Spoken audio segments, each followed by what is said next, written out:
What is up, boys and girls?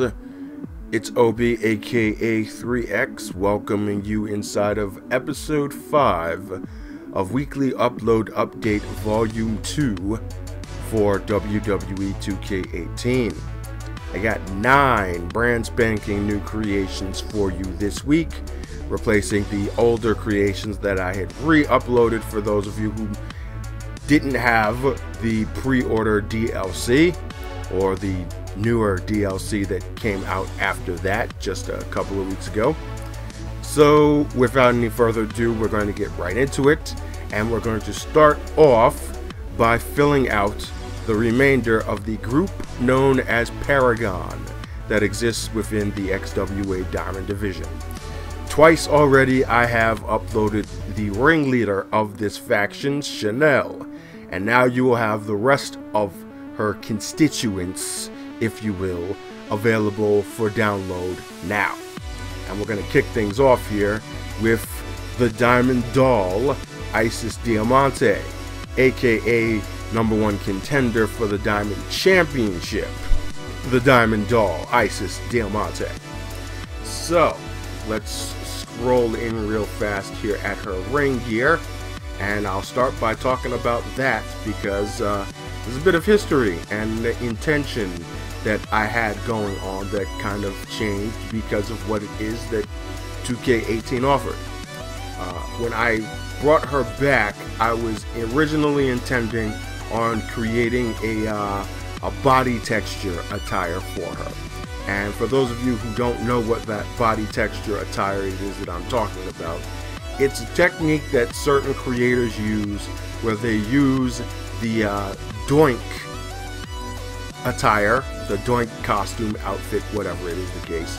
And first they cover that with flesh-colored primitives to create a skin tone match and a blank canvas, if you will.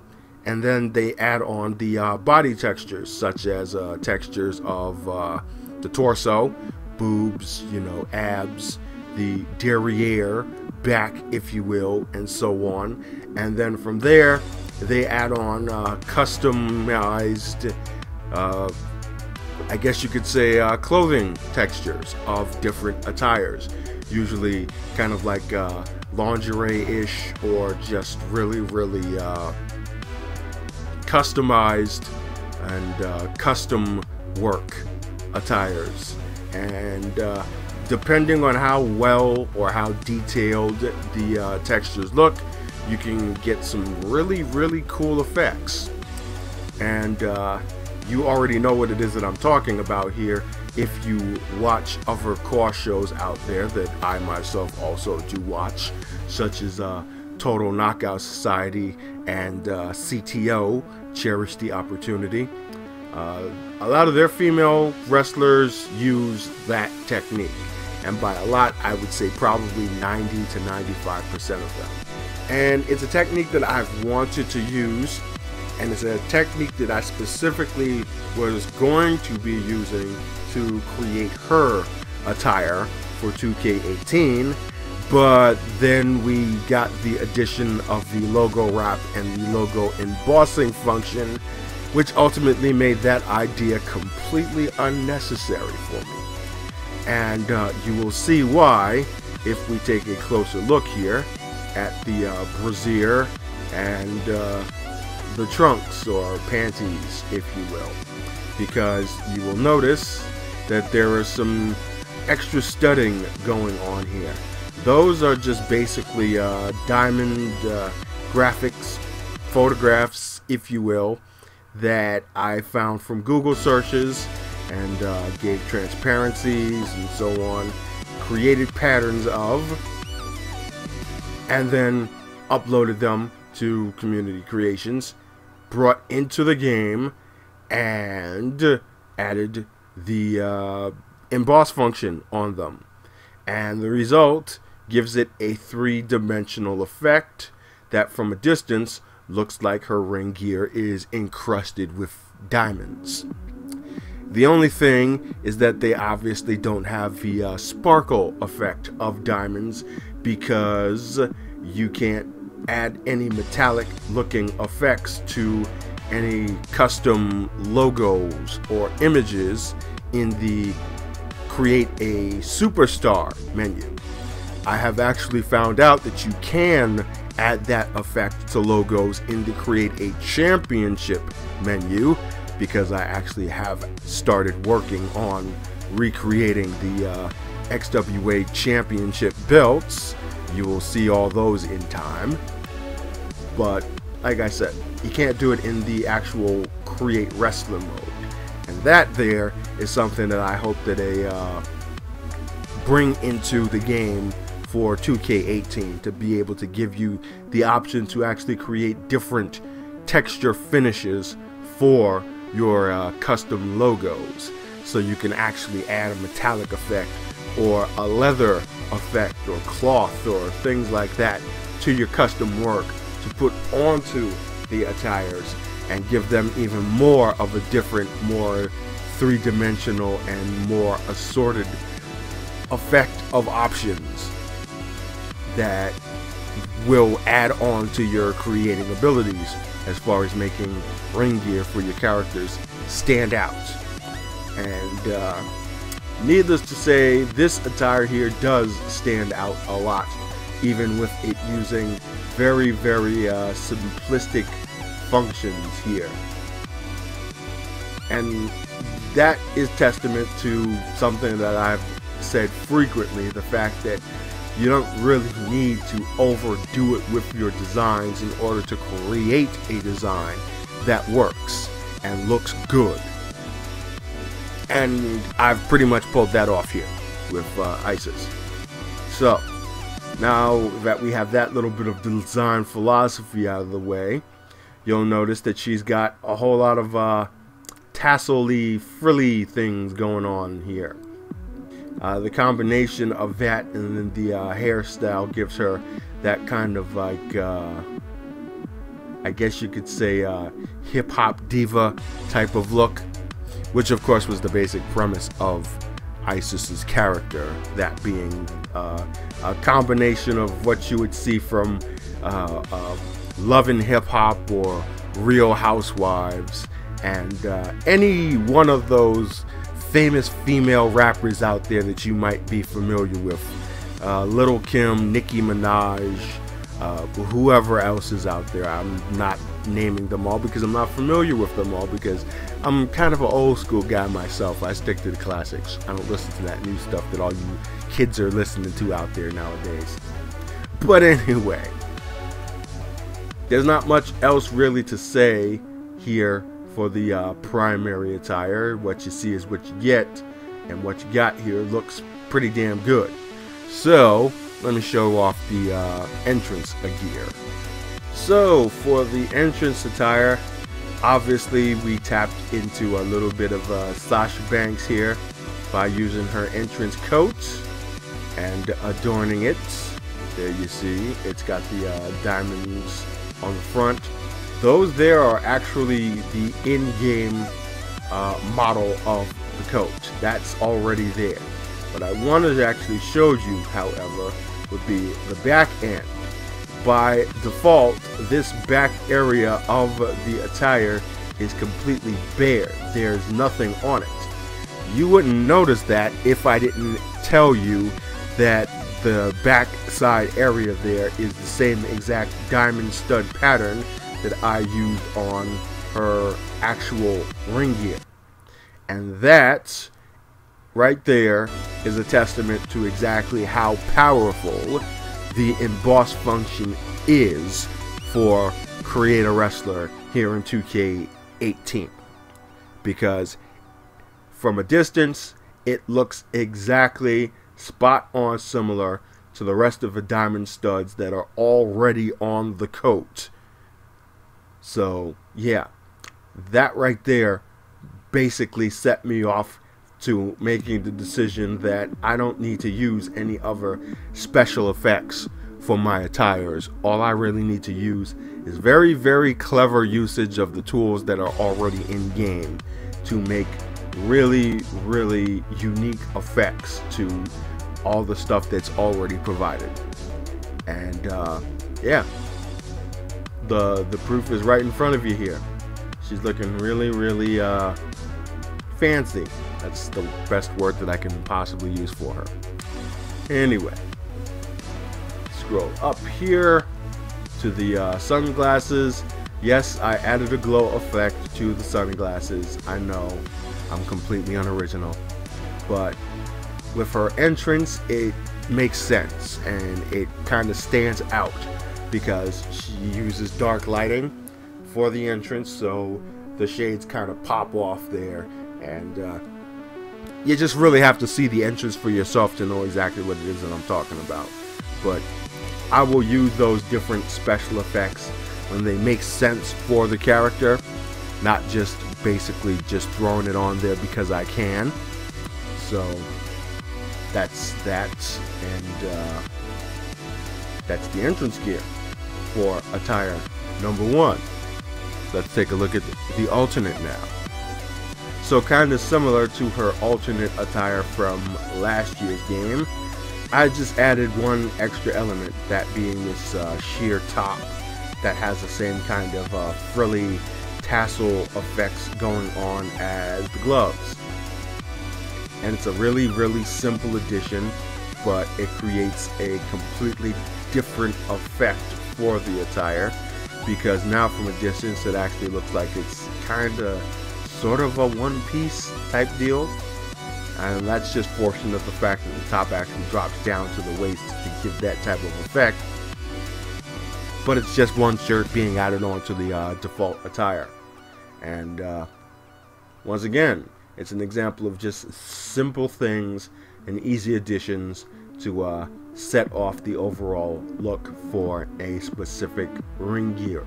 But I'm gonna scroll up to the face here, and nothing real fancy with the face. I mean, it's not a specific celebrity or anyone like that, but it just gives me the opportunity to mention a couple of things, because like I've said in previous videos, I prefer to use nameless people for the face textures for my characters, and every so often I'll use a celebrity or a well-known person and create what it is that I call a symmetrical composite. You've heard me use that term before, and that's basically when you take the face texture of someone, and in Photoshop you cut that face in half, and you use that half to create a second other half and put those two together to create kind of a variation of that person's face that obviously will look very similar to the person, but not 100%, because there are certain features that are now in different areas because you've made that face symmetrical.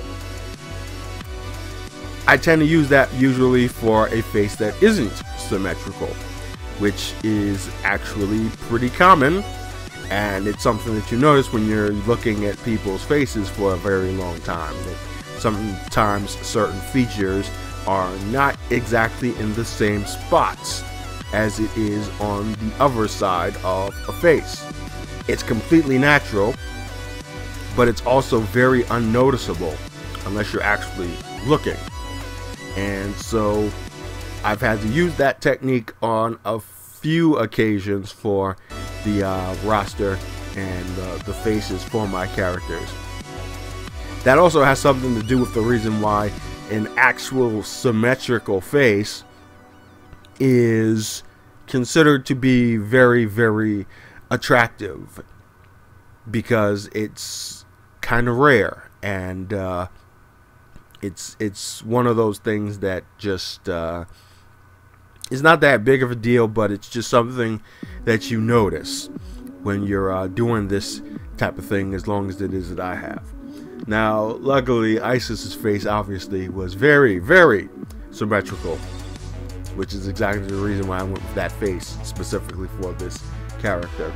But yeah, just wanted to ramble that off a little bit for you guys before I go on here.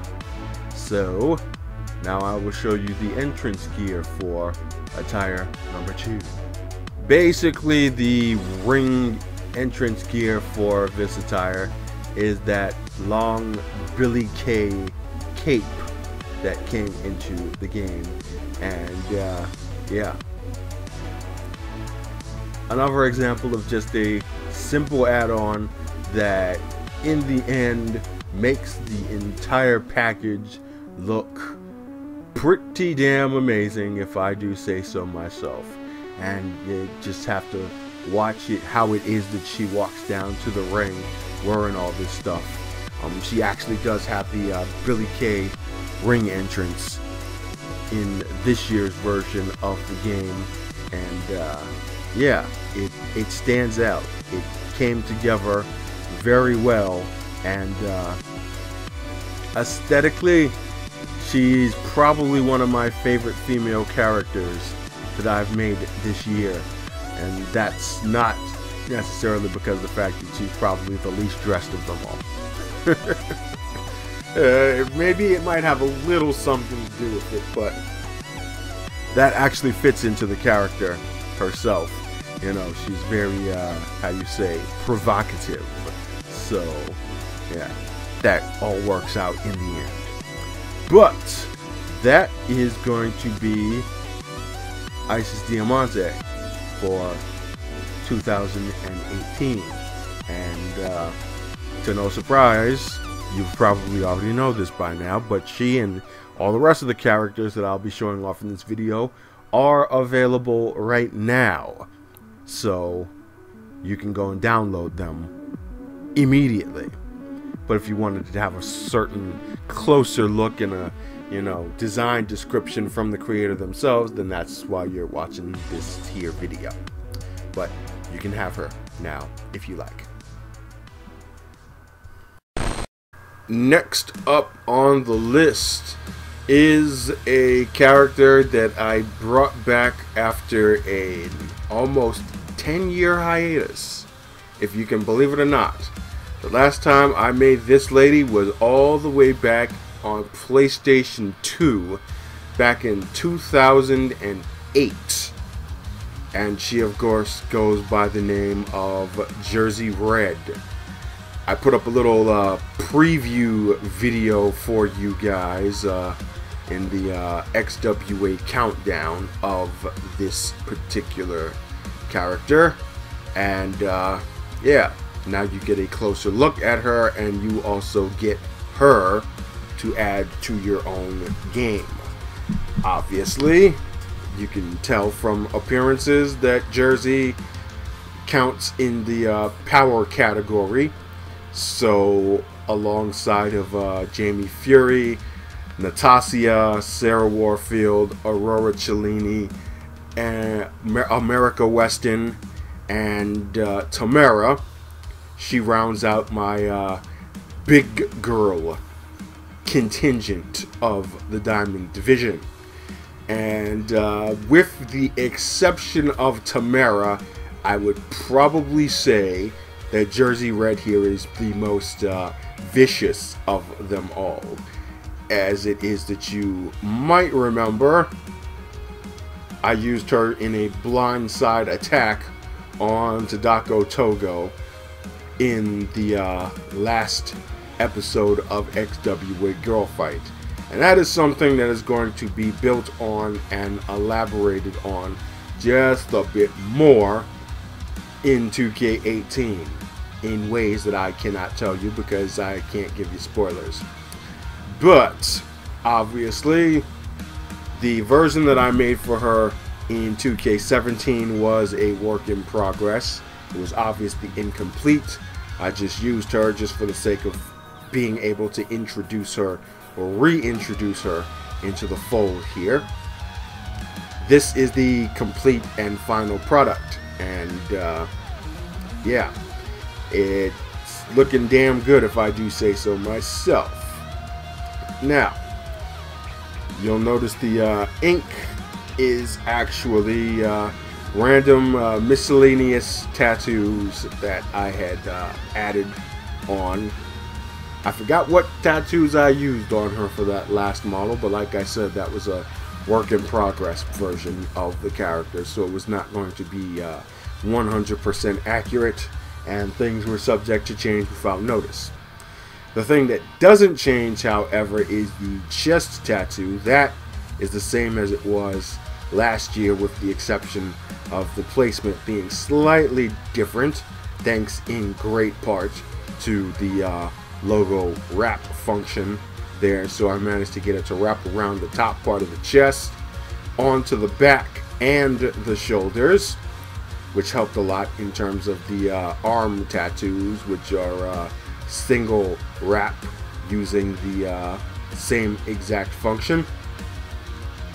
Well, the left side is, the right side is the typical stretch out and repeat wrap around sleeve that I've done for so many years before the wrap function became a thing here in 2K18. Now the logo is slightly custom work here.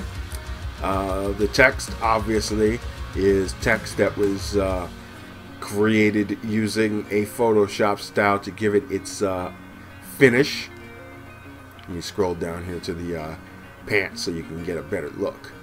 And I use that same style to kind of customize the flames around the skull there.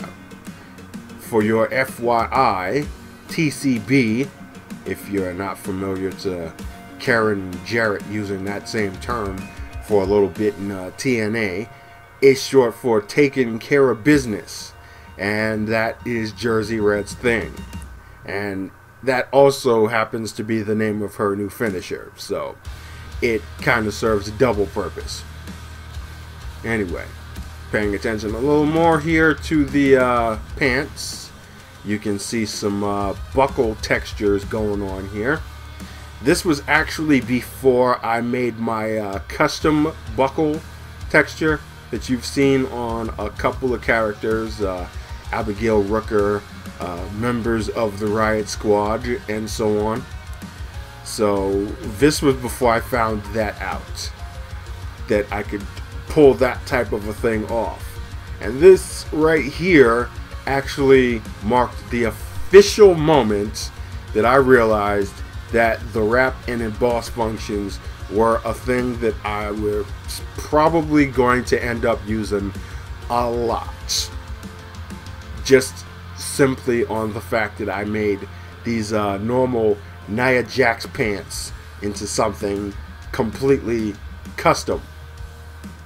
And I ended up doing that exact same thing with the boots too, because this was before the DLC came out and we didn't have as many options of boots as we do now. And I wanted to give her high boots, knee high almost, but not completely up to the thigh, like say the Summer Rae boots or other boots like that. But I didn't want them to be low either, to where I had to put knee pads on and cover up the logos on the legs. So I went and improvised and used that same buckle brassiere type of design on the boots, and yeah, from a distance it looks believable, and that is all you need for it to look believable. And I think I definitely pulled that off successfully here. So the alternate attire actually has some official ring swag on it here, and this harkens back into Jersey Red's actual history. You can see the logo work on the shirt says bitch, censored obviously so that it doesn't get taken down and flagged as inappropriate, and the beast, which obviously will be the description of her and her #1 BFF slash tag team partner, that of course being Chanel. When I first created the two, they went by the tag team name of Vicious and Delicious, because I'm so original with my tag team names. This was around the same time that Scott Norton and Buff Bagwell were using that exact same name as a team in WCW, so I just stole it and went with it. Who was going to pay attention to that anyway, right? So yeah, this is their official team shirt, if you will. Obviously Chanel doesn't wear this shirt, but Jersey Red does, just as an establishing of who they are and where they came from. So it's a nice little add-on there, and everything else is pretty much the same, and yeah, it completes that whole kind of biker chick thing that she's got going on here, and that's the overall effect that I wanted to have for her, that being a really rough around the edges type of don't mess with me kind of character. Really hard nosed, tough as nails, if you will. Like I said, she has not been around for a very long time, since 2008, and backstory wise, I've had it so that she's actually competed in women's mixed martial arts over the course of that time, as well as working for a PMC, that stands for Private Military Company. So she might have been away from wrestling, but she has not been away from combat. So yeah, this is definitely one very vicious, as it is fitting, individual. And yeah, probably won't be the last time that I bring back an older core, truth be told. Like, I've already figured out who it is that I'm going to be creating as far as my XWA roster is concerned, but that's not going to be the only creations that I will make. So I may actually bring back some other old school characters just for the sake of challenging myself in making a current version of them in the current generation of games. Who it is, I don't know yet. You'll just have to stick around and find that out for yourselves. But as far as Jersey Red is concerned, she is ready for a fight, and she is most certainly going to be getting quite a bit of that in 2K18. Then that's just in my game. In your game, I don't know what you have planned for her, but yeah, just do what you want, and I apologize for any injuries that she might cause to any of your female characters. And we will round out Paragon with the Duchess, Tiffany Queensbury, the rich benefactor of the group. Now, they're all equals, but if the question was which one of them has the most money, obviously it would be her, for reasons of actual connections to British royalty and the well-to-do. So there's a lot of evolution that happened with this character. She was originally created in the EFED era of the XWA, based very closely to the character Lily Rockefort from the Tekken series. She was even blonde when I first made her. And over the years, many of her different evolutions and inspirations came to lead to this final form, if you will, to which most notably included Katie Lee, that of course being the British female wrestler who has made appearances in WWE as Katie Lee and Katie Lee Burchill, and then of course probably her best run was in TNA as Winter, where she teamed up with Angelina Love. That kinda sorta inspired me to putting her and Chanel together, because Chanel was loosely based around Angelina Love, so it kind of made sense for me to put those two together. And that eventually evolved into what it is that we now have as far as Paragon is concerned. So yeah, like I said, a lot of history, a lot of character evolution going on, and it's one of those examples of how you can take one character and build on them to the point where they go from being based on something else into being something complete in and of themselves. And that, in essence, is what we have here with the Duchess. Now, scrolling up to the face, I've said this before, I'll show it to you guys again, obviously, because it's worth noting for those of you who might not have seen her when I showed her off in 2K17. But the face morph that you see here is that of a well-known British actress, specifically back in the 80s, when she was at the height of her popularity and sexuality, that goes by the name of Kelly LeBrock. And she really kind of blew up mostly for her performance in a sci-fi comedy by the name of Weird Science. And yeah, ooh boy, she was something back then. And yeah, basically I wanted to go with a British actress to create a face for her when it became a thing that you would have to make your own face textures for your characters. And I finalized on Kelly LeBrock because of, you know, the older fantasies of an 80s baby.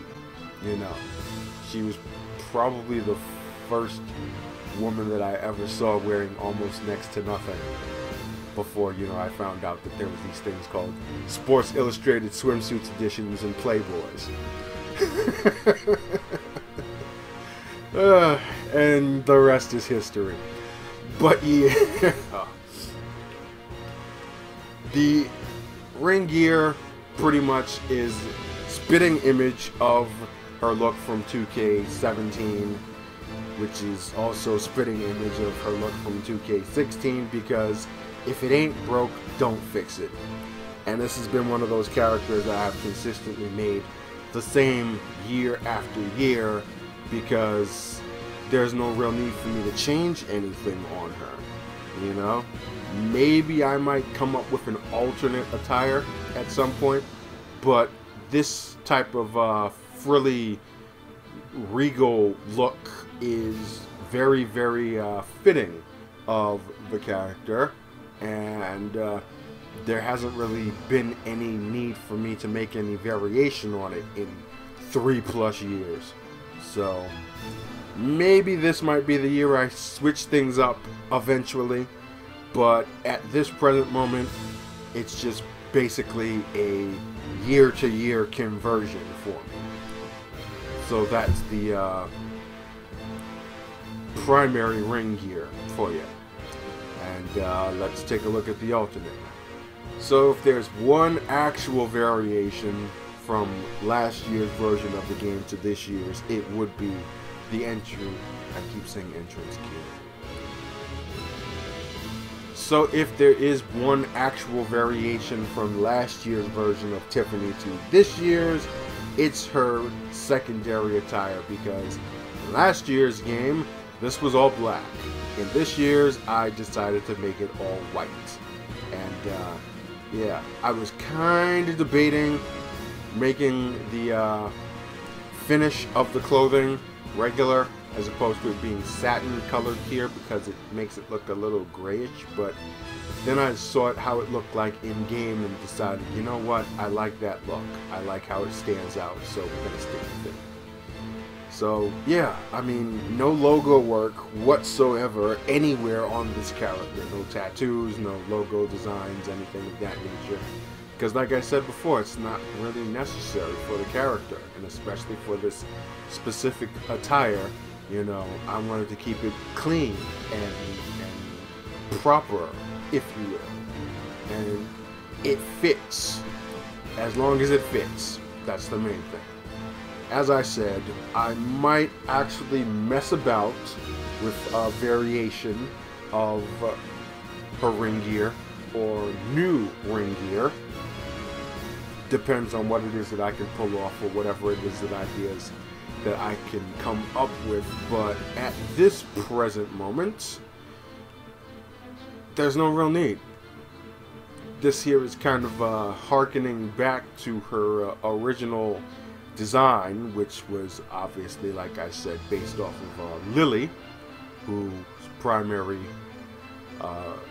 costume is white. So, yeah. Obviously, she's not blonde, so that kind of makes things look a wee bit different, but yeah, we'll stick with it. It still looks good. That's all that matters.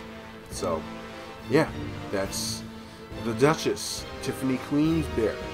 She does have entrance gear. It's just a tiara that she wears on her head, you know, because she thinks she's a princess, but, you know, there's no real need for me to show that to you guys. You pretty much already know how that looks like. And that will do it for Paragon. You will now have all 4 members of the group. And, yeah.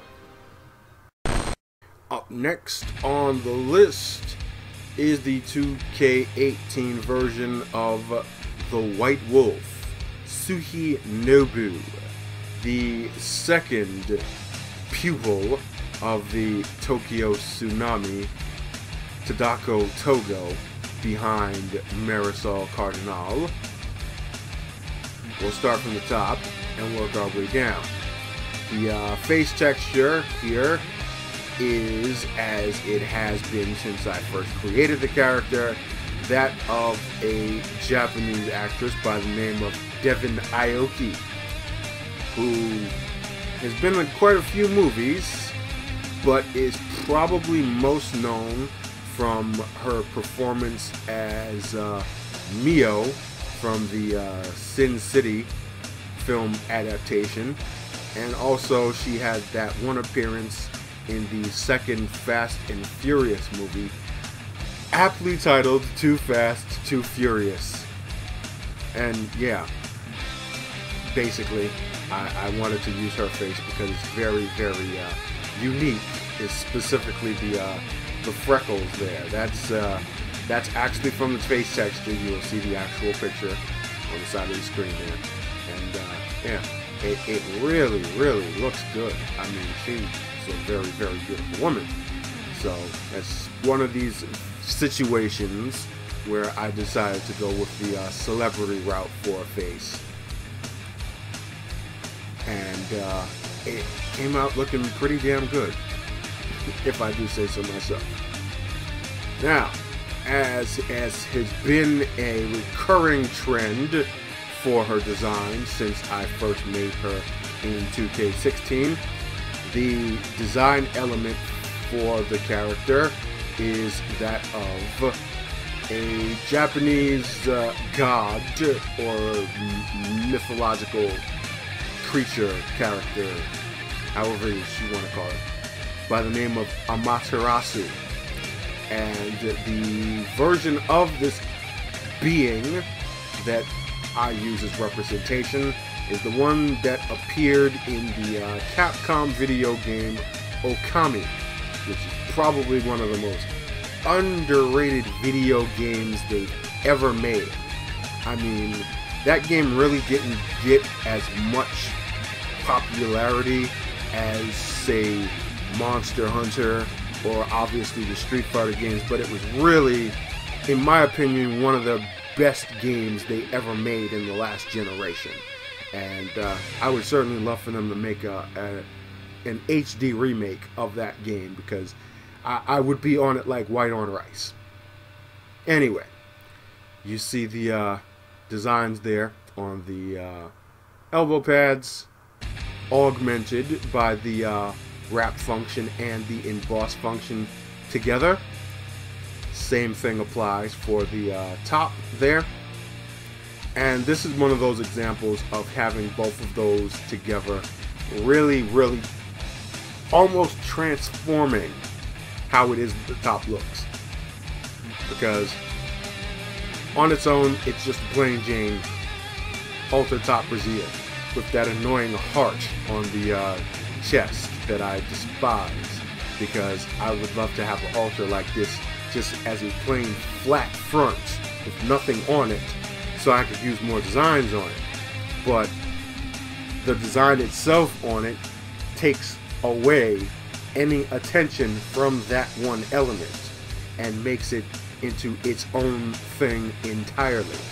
Plus, there's the fact that the logo itself is very, very vibrant and colorful, and yeah, the end result is pretty damn good looking. Scroll down here, and it's pretty much the same exact design placement of the ring gear that I've had on her since it is that I made her. So you have the Okami eyes, if you will, on the trunks there, and then the design again, the main design on the back side, blended together really well. That's not the wrap function there, that's just me putting it on there regularly, but it blends out well considering the fact that it's against white, so you got bright colors on bright colors, and it matches itself, and that's a good thing. And then we put the emboss function on there once again. We scroll down now to the kick pads and the boots. This is pretty much the same type of idea or design that I have used on both Tadako and Marisol, kind of like creating a universal effect for all three of them, so to speak. Whereas on one side you've got that primary logo, and then on the other side you've got something else entirely, so it looks like two completely different designs on the boots. In Marisol and Tadako's cases, that's a actual name logo. In Suki's case, it's the Okami eyes again, because I didn't want to actually put any text on this particular attire, because I felt that would take away from the overall design that we have going on here. And yeah, looking at it from top to bottom, it is a very, very vibrant and probably one of the more colorful attires that I make. And that's saying a lot, considering the fact that I use a lot of reds and blacks on a lot of my other characters' ring gear. I try to make things as colorful as possible, but only if it's fitting for that character. And yeah, I guess that's just my fault for making characters that end up being really, really, how you say, dark. Not really dark in that sense, but you know, you couldn't put this type of gear on, say, Haley Jonas or Sonia Robbins or characters like that, other faces. So yeah, you know, that's just one of those things you gotta work with. Anyway, let's take a look at the ring entrance gear now. So we got the Becky Lynch coat here with the primary logo wrapped around in certain areas, and then the sleeves kind of popping out there. I was kind of torn on whether I wanted to give her a ring gear this time around, but I've always had her in entrance gear, like robes and coats and such like that, so I decided to keep consistent with that, even though I would actually like her, if I were actually creating the character myself, to have kind of like a more traditional Joshi style robe, but I didn't want to have her in the Asuka robe, considering the fact that I'm using that on Tadako Togo. I kind of sort of messed with that older version of the robe that they still have in the game, and it didn't look as good for me, specifically on this character, because I wanted to have the logo on it, but it covers up too much of that coat to where it's like, I just didn't make sense. So we opted to go with the Becky Lynch coat instead, and yeah, it still looks good.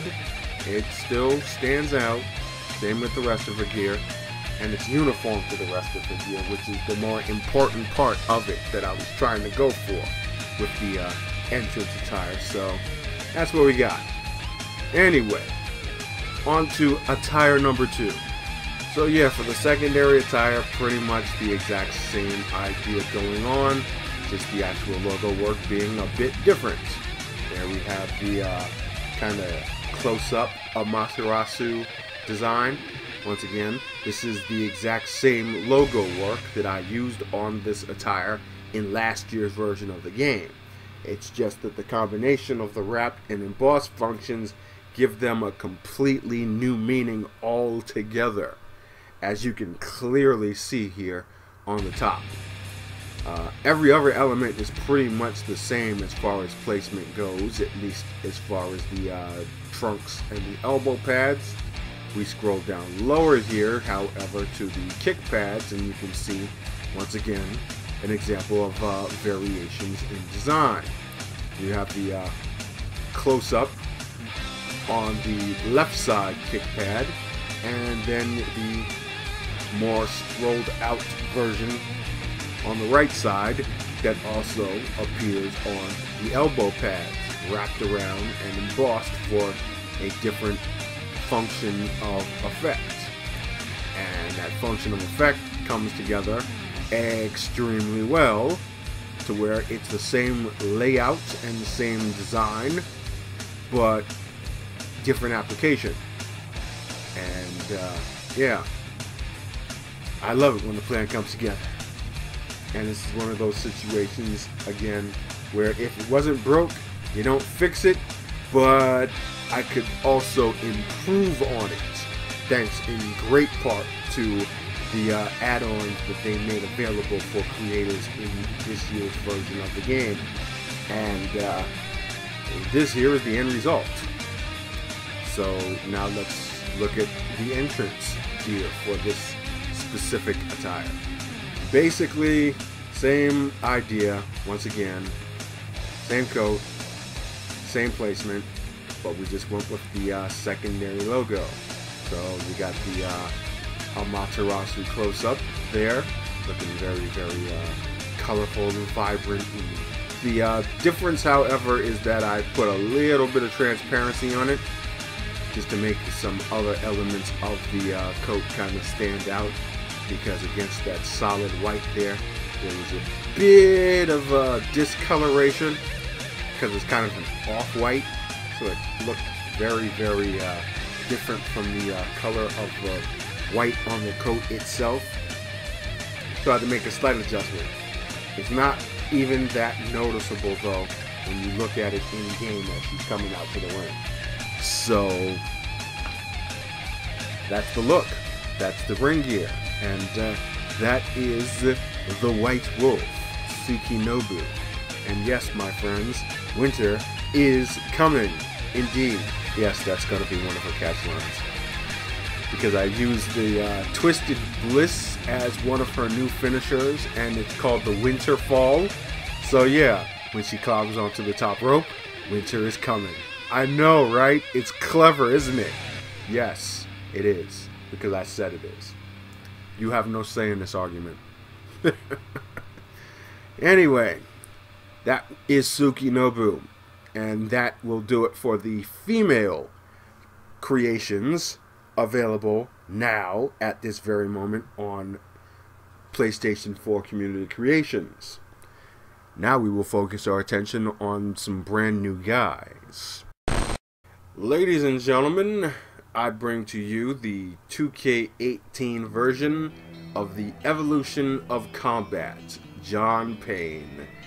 A character that is near and dear to my heart because throughout my entire journey of eFeds and CAWS shows, this guy here has been pretty much my primary character.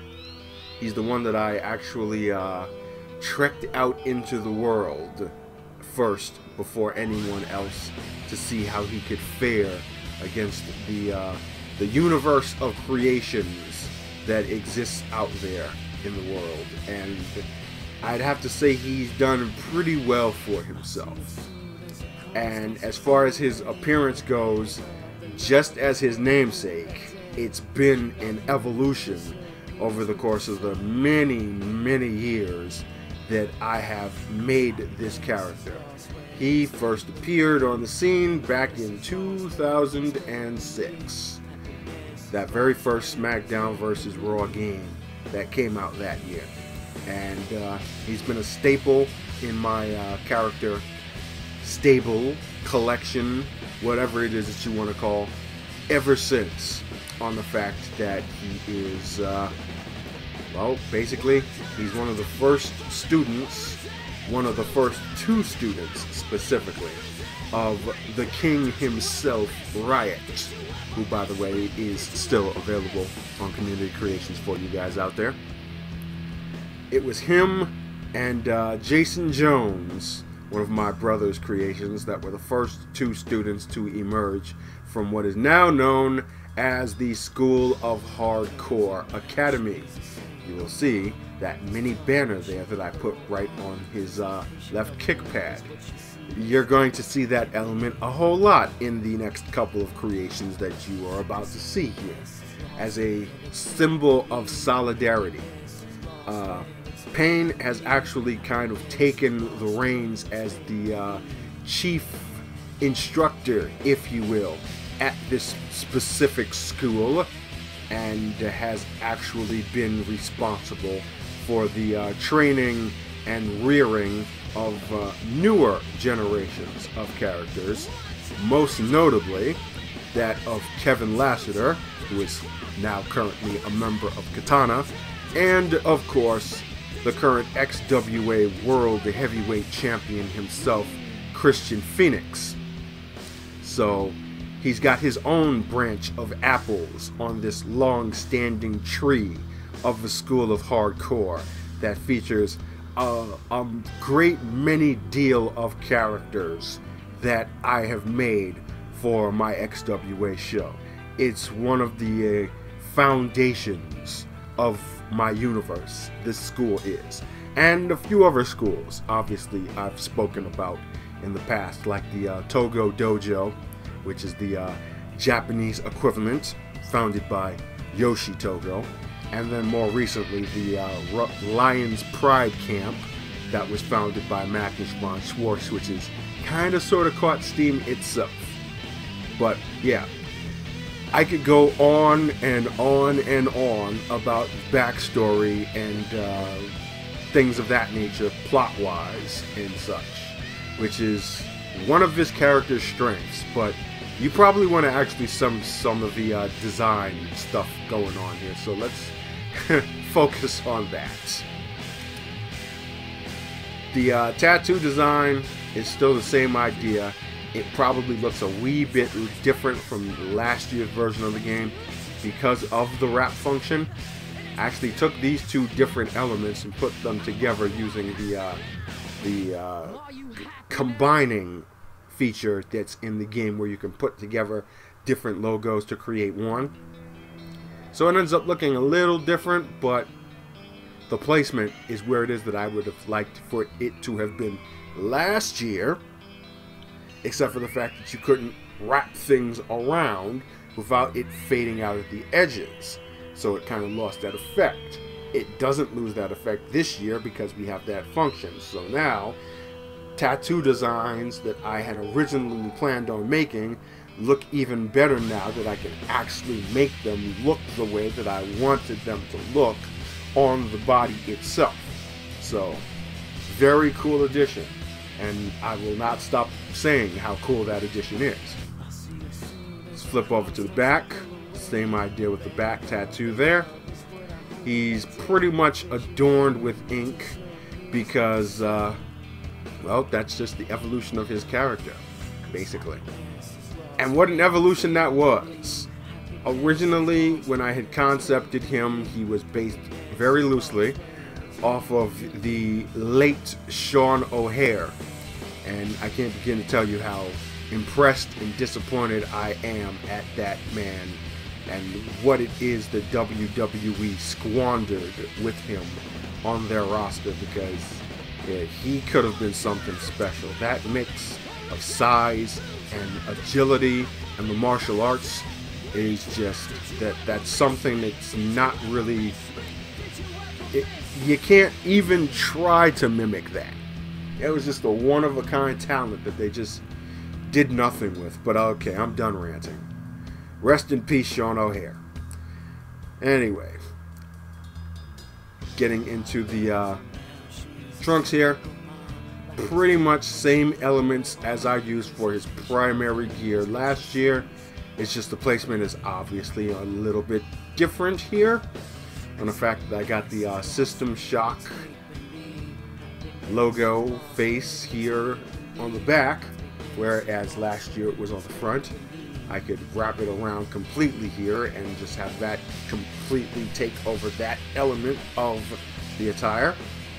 And then the signature Payne tattoo star and the Evolution logo, which is in the Matrix font, which is a recurring thing. That's also the same font I use for this hard style logo on his stomach and the abs, is on the front. Those are slightly dumbed down as far as opacity goes because there was a lot of white and that popped out a little too much against the black. So we dropped the opacity down to make it look more grayish, but still noticeable. And yeah, that's that effect right there. The hand wraps also feature that School of Hardcore banner that you see there. That is very, very similar to the School of Hardcore shirt that you had previously seen on Sierra K. Like I said, that's something that I was going to be using a lot on the rest of the other students slash disciples of the school. You will see that very often here in the next couple of creations. Scrolling down once again to the kick pads, you got this all green on the left and then the System Shock on the right with the Evolution logo there on the back end to kind of connect things, and then the Payne star in full color here on the left knee pad. Now when I decided I wanted to go with Jon here for 2K18 and figuring out how it was that I was going to change him up a little bit, kind of tapped into the designs of I'm not going to say designs, I kind of tapped into two different guys as far as where it is that I wanted him appearance wise and stylistically as far as him going forward. So that goes into two different actual wrestlers. The first of which being Angelico, whom you might know from Lucha Underground, but also has competed extensively down in AAA. And the other is Bobby Fish, one half of the tag team once known as Red Dragon in Ring of Honor, and obviously currently 1/3 of the Undisputed Era in NXT. So you could definitely see where some of the design inspiration for this 2K18 variation of the character comes from. Right on down to the facial hair. I actually kind of messed around with that Bobby Fishish type mustache, you know, the villain type mustache with the curl, and it didn't look as good in execution as I thought it would. That's just one of those things that only Bobby Fish can pull off well enough.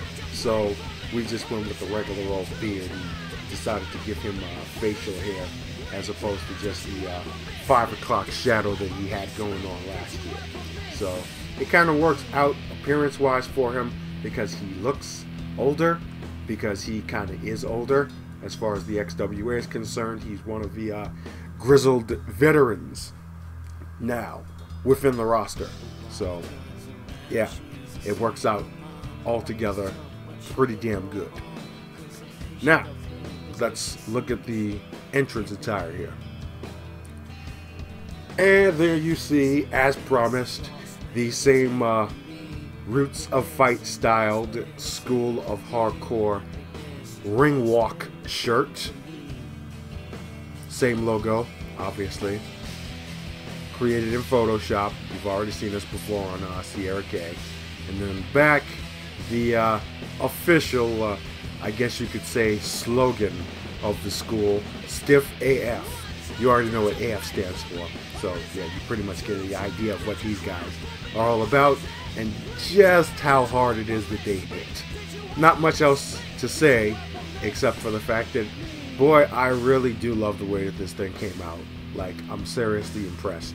And yes, like I said when I first showed this off on Sierra K, I am actually going to make an actual shirt of this. Like, it will be available. Truth be told, I actually do have a shirt shop that I make t-shirts for, design t-shirts for, and I might even link that in the description box below here, or in a future video after I get more certain designs up and running for you guys. Some of it is going to be XWA related, just like fictitious, just for the sake of having real life swag using my own fictional properties and so on and so forth. So I might do a School of Hardcore shirt. No, well, I am doing a School of Hardcore shirt, but I also might do one using the Togo Dojo logo, the Lion's Pride logo, things of that nature, you know. Just as a little extra nuance, and maybe for any of you guys out there who might be interested in supporting your boy, you know, as opposed to me making a Patreon page or something like that, you have something actually wearable, and at the same time support the channel. So yeah, work in progress right there, but it's kind of going off on a tangent. Let's take a look at the secondary here now. So yeah, once again, like a lot of the other characters that you have seen already in this video, there is not a whole lot of variation in certain attires, but there are some noticeable variations in other elements here and there. Case in point, with the secondary attire for Mr. Payne here, the text logo work is pretty much the same as it was that I had used on his secondary attire from last year's game, that being the hard style logo using two different Photoshop styles on one specific font. That also appears on the Best of the Best logo. It's kind of his variation of the best in the world terminology that has been used a whole lot by a whole lot of different guys. So yeah, it's to say that if there are people out there who claim to be the best, then he's the best out of them. So yeah, it's a pretty bold statement to make, but one that Mr. Payne is more than capable of backing up. Anyway, in the background there you will see a red variation of the Payne logo, star, tattoo, whatever it is that you want to call it. Pretty much the same logo that is his chest tattoo, basically. The side stripes that you see there are just a flat style graphic, not used on any text, just basically used by itself to create a kind of color gradient design on the tights, just to make things look a little more colorful. And it definitely stands out because it matches well with the rest of the color scheme on the tights. So yeah, works out pretty well there. Scrolling down here to the kick pads, you pretty much see the same design elements that you saw on the primary gear. Also the same design elements that you saw on Suki Nobu as well, and by extension other characters that I based that look off of.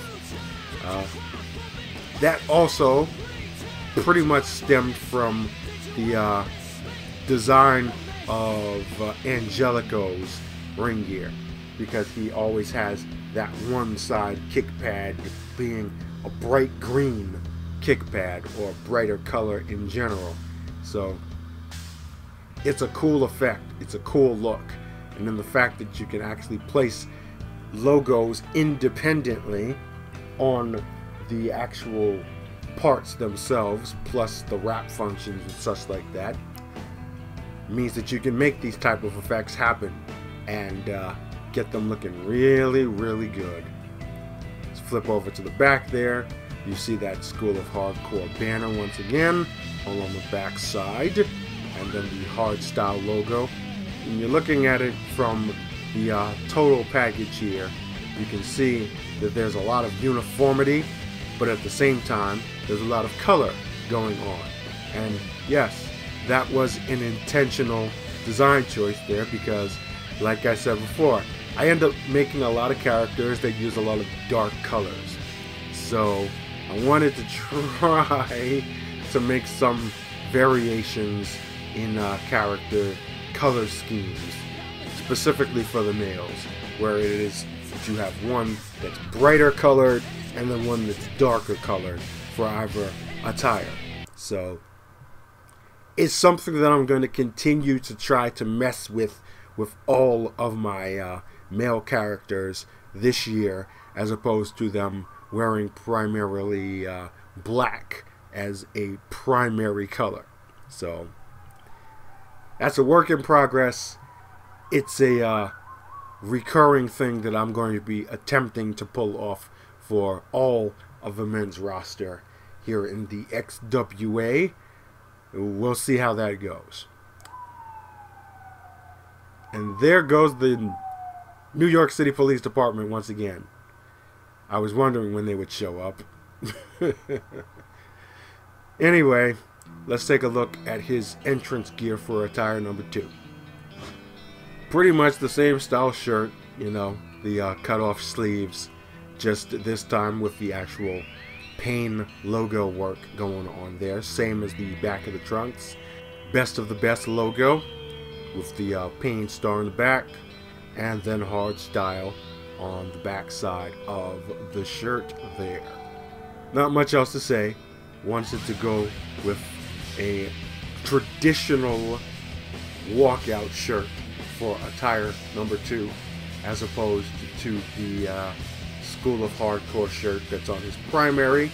You know, I was going to have that be an element to use on one of their attires, that being everyone who is a student and graduate of the school, and then the other attire be their more traditional, them on their own by themselves type of look, complete with their own specific branding and merchandising, whatever that you want to call it. So yeah, not much else to say here except for the fact that I am really, really happy with the way that he came out this year. And once again, it's another one of those situations where I don't do much as far as variations from year to year, but when I do, I want it to be noticeable, and it most certainly is in the case of Jon Payne. So yeah, that is the 2K18 version of the Evolution of Combat, and yeah, he looks as good as he fights, and that's pretty damn good, let me tell you.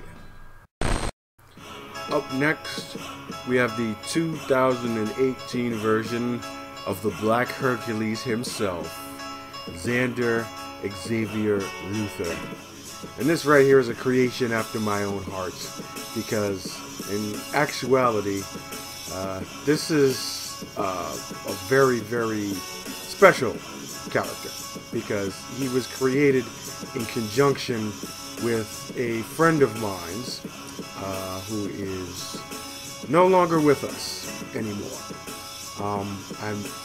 We came together and came up with the idea for the character for him to use in the EFED era of the XWA, and he carried the character very well, to the point where I decided I wanted to actually make him an actual character in my own universe, and even absorb him into the closest elements of my universe, that being the School of Hardcore. And he's emerged into being one of my favorites to make every year, not just because of his appearance, but just because he's kind of an homage to a fallen friend of mine. Anyway, getting back into the design here and getting off of the whole sentimental element of it. The ring gear pretty much is mostly the same from how it is that he looked in his previous versions, specifically last year. It's just, once again, a situation of me using the same elements, just in different placements. Specifically, the Lashley logo there and the Black Hercules font together along the back. And then we got the XXL logo on the front. Really cut and dry, really simplistic, because I didn't see any need to make anything really elaborate for him. You know, he's a very cut and dry type of guy. And the ring gear I wanted to make very similar to that of Lashley, which is kind of no frills-ish. Where it is that he stands out as a character, obviously, is from his physique and from the obvious power that physique generates. So, yeah. The arm tattoos, pretty much the same placement as last year, using the multi-function, if you will, not the wrap, because, and my voice is cracking here. Yeah, I think I kind of got choked up there by that whole backstory thing. But anyway, because you can't wrap around completely, unfortunately, so I have to work around that here. So you really don't even notice it that much anyway, considering he is a darker skinned gentleman. So, you know, certain colors don't show up on black skin the way they do on white or Hispanic or Asian people. So yeah, that's the thing.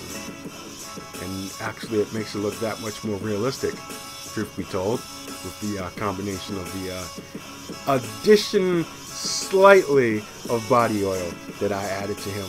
I do that with all the rest of my characters too that have ink, just to make it look a little more 3D-ish, as opposed to it just looking kind of like it's just slapped on there, because sometimes that happens even when you drop the opacity down to the point where it looks realistic on the skin. You have to add some sheen on it too, just to give it that effect. So that's what we did. So there you see in the back there, kind of a Celtic design, sort of, but you know, it makes sense for the character. It's kind of uniform to the arm tattoos, and yeah, you know, it works out pretty well here. One thing you might notice, in fact, you probably noticed when you first saw him, is the fact that he's got facial hair. Yeah, I kind of followed that up with Jon Payne after I completed him, to just basically give XXL a beard, just to kind of show off the age just a bit, because he's kind of got a baby face, like the face that I've used for him. It's really clean looking and really young looking, but you know, XXL in actuality is in his early 30s, so we kind of wanted to show a little bit of age on him a bit, and what better way to do that than to show facial hair, because nothing says older gentleman than a rockin' beard. And yeah, since it's just growing in, that's the startup goatee going on there, you know. I might grow it out a little bit over the course of the updates into the next version of the game. Who knows? We'll see. Anyway, not much else to say.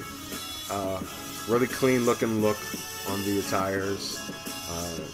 Just basic variations of the same elements, like I said before, and yeah, it comes out looking well, and he comes out looking pretty massive and very Lashley-ish.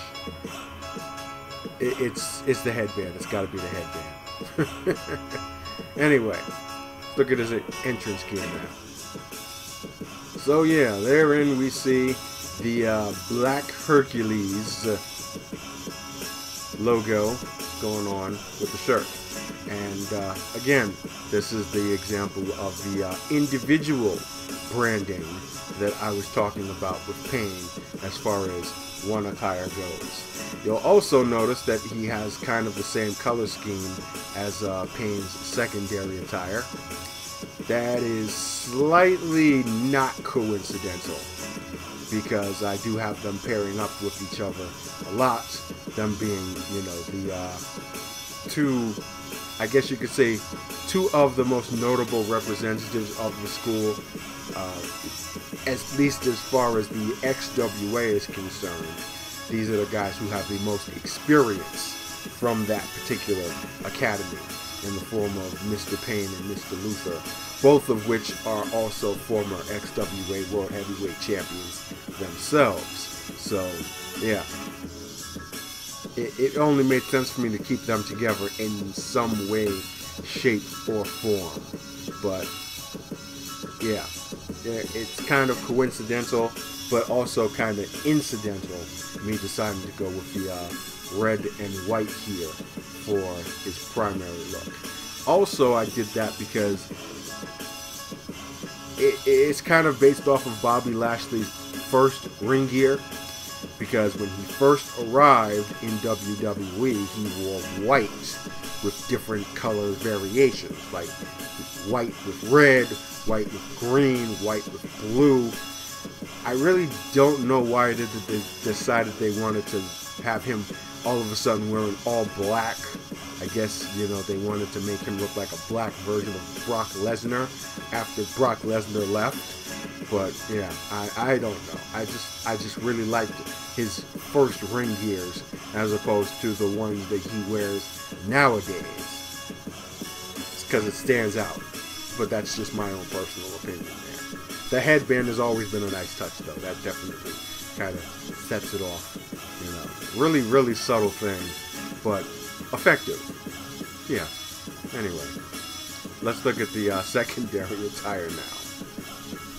So for attire number 2, I like to call this the triggering attire, because some people might actually take offense to what it is that I put on the back of the trunks there. That's actually something that I had on the secondary ring shirt from last year's version of the game. It makes sense for the character in actuality. I mean, if you want to take it into its proper context, he is black and he is a powerful man because he's muscled up and he goes to the gym and he's a weightlifter and he can lift very, very heavy things. So black power actually does fit him extremely well. But some people will probably take offense to that because it's like, oh, what is he, a racist? What, he's a Black Panther or something like that? Why is he? See, no. You're taking it a little too literally there, folks. It's just a play on words here. And that's why I like using that. And yeah, I was planning on using that again as a main element for his secondary attire. I was actually thinking of making that the element of his primary attire, in truth, and kind of putting Black Hercules on the back seat. But then I came up with that School of Hardcore logo, and that kind of put a sidetrack on all of it. So yeah, now you have it as a secondary attire again. This time actually featured on the attire as opposed to the shirt. Different variation of a double XL logo on the front there. And that basically remains uniform to the rest of the elements on this secondary attire, specifically the armbands and the headbands. We got the black variation of the Lashley logo, also there on the knee pads. And then on the back of the boots, once again, you've got that School of Hardcore banner. So, yeah, like I said, that's going to be an element that you will be seeing a whole lot, somewhere subtly, on different variations of attires from the characters that stem from that specific academy. So that's where it is on XXL's gear. I wanted to put it on the trunks, but that would have been a little too busy there, you know. Wanted to maintain that kind of clean look for his ring gear for the most part. So we finalized on the boots there, and it ends up looking pretty damn good. So yeah, that's attire number 2. Now you will see the entrance attire for attire number 2. Yep, I told you it was going to be a recurring thing here. I guess you guys must have thought I was bluffing or something like that, but hey, here we go once again. And now suddenly you're starting to see how this whole school of hardcore is becoming more of a team, showing off a lot more solidarity amongst themselves, you know, in homage to their leader, father figure, whatever the case may be, in Mr. Riot. I forgot to mention this also. Did I mention this? The fact that Payne has kind of assumed the chief trainer role in the school in Riot's absence, if you will, since he's off wherever it is that he's doing whatever it is that he's doing with amongst some very, very dark and dangerous and evil people. That being the Riot Squad, of course, Black and Crossbones. So Payne is now the chief trainer, and XXL is the assistant trainer, which Payne once was the assistant trainer, whereas Riot was the chief trainer. So Jon Payne is kind of sort of taken over the school, even though Riot is always still going to be the founder. So that explains the sudden increase in marketing, if you will, of the school of hardcore. It was all Payne's idea, whereas Riot just basically made it like a secret alcove somewhere out there in Kew Gardens, Queens, that you only found if you knew where to find it, if you knew where it was. Not the case anymore. So yeah, just a little further backstory for you guys as far as the school is concerned. But yeah, definitely it's becoming a more prominent place within my universe. It always was, but now it's more prominent to the outside world, to where people now know in this universe that anybody who comes from this specific school should be considered to be one of the best in the business, because that's the only caliber of talent that comes out of the school of hardcore.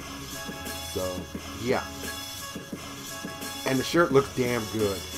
I mean, I'm just gonna keep on saying that forever and ever and ever. But yeah, this just really came out extremely well, and I'm proud of it, man. I'm proud of the shirt. I'm proud of the look, and that's all there is to it. So yeah, there you have 2K18 version of XXL. With a little extra backstory for you. Like, this is a special character for me, not just because, you know, of the character himself, but just the whole backstory in real life, in addition to his backstory as far as the character is concerned. And rounding out the School of Hardcore trio, at least for now, because obviously there are many more disciples, if you will, of the school, but the three that you've seen now are the most prominent amongst them, and this gentleman right here at present is probably the most prominent among them. I of course speak of the reigning, defending XWA heavyweight champion of the world, the man on fire, as you can clearly see there, Krystian Fenix. And yeah, once again, it's another situation of not much variation happening from last year's version to this year's version. It's as clean of a conversion as you can get. except for the fact that maybe some colors have been kind of switched and flipped. And then, of course, obviously, you've also got the emboss function, which I've made a thing a lot, as you can clearly see. He's got kind of like a red leather thing going on with the tights. And then we put the emboss function on all the elements there, and it gives a far more realistic effect to it. And a real three-dimensional look, like it's some real actual custom stuff going on there. Same thing on the armband, arm sleeve, if you will, on the right-hand side here. That's the Callisto sleeve, the bird going on there. The bird effect and the wings definitely help out with Fenix's look, because obviously his last name is Fenix, and you think bird, and you think wings. So yeah, that's one of those extra elements that just happened accidentally that I've pretty much absorbed into his overall look. The design elements for the tattoos pretty much the same. You've got the flame tattoos going on there on the forearm, and then the colorful looking phoenix there on the bicep and the shoulder area. And then you have the bigger phoenix and fire dragon tattoo going on there in the back. You can't really see all of it because the hair is blocking off, but you pretty much see the element there. It's basically pretty much the same design layout that he's had at least for the last couple of years. Obviously, I changed the back logo or back tattoo from the original design that I had planned because it didn't look as good as I thought it would. There was also a suggestion. I forgot who gave me that suggestion, but thank you for letting me know that I could have done that a little better than I did, because it certainly, you can see the result here, pretty much. Let's take a look downstairs here at the kick pads, and yeah, I really like how this popped off. The wing kick pads, I forgot who actually wears those in real life, but yeah, we put the Phoenix there on the front with an emboss function there, as well as making it a leather finish, and you can pretty much see the end results looking really slick, and that just really stands out, and it completes the look along with the armbands even more so, to where he's got this whole bird thing going here, and it just sets off everything. That's just a pretty neat effect. It's a very nice incidental effect that came together just by combining things that look good, and sometimes that's all you need. Now let's scroll up here to the face.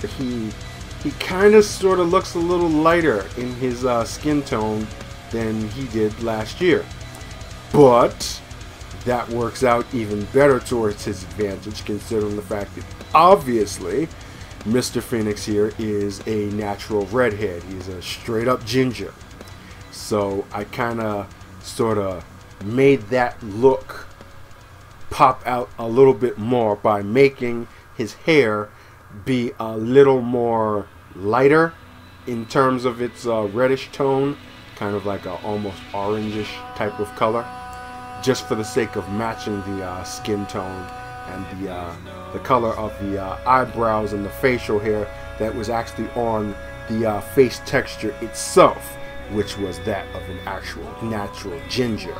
So it plays out very well in the execution here, and it actually forced me to do a little bit of editing on some other redheads that I have featured in my previous videos. Specifically, America Weston, Sonya Robbins, and obviously you've seen Jersey Red already. She's got a natural reddish tone going for her skin tone as well. So yeah, I end up having a lot of redheads on my roster, I've noticed. There's Phoenix, there's Sonya Robbins, there's Jersey Red, there's America Weston, and then there's Tyson Blackheart. So yeah, I'm kind of covered on redheads right now. Yeah. Yeah, but it's a nice effect, and it really ended up looking good on him because it makes it look that much more natural and realistic. So yeah, it's cool, and it's just something worth mentioning. You know, whether it's a value to you or not, that remains to be seen. But whatever. Let's take a look at his entrance gear now. So I had to go for different coats from last year, because last year I used the sleeveless New Day coat. I couldn't find it for some reason. I guess maybe my eyes are playing tricks on me or something like that, but I just didn't see it in the menus. Like, it's not there in the WWE tab. So I thought that there might have been a colorless version in the custom tab, but I just couldn't find it. So I just had to end up going with something else. It's a little wider, but it's still basically the same idea, and still the same design preference that he has had since I started making the character. Little trivia for you here. Well, not really trivia, just kind of a DYK situation that nobody actually knows. Unless you followed me and my brother on the CAWS WS forums many moons ago.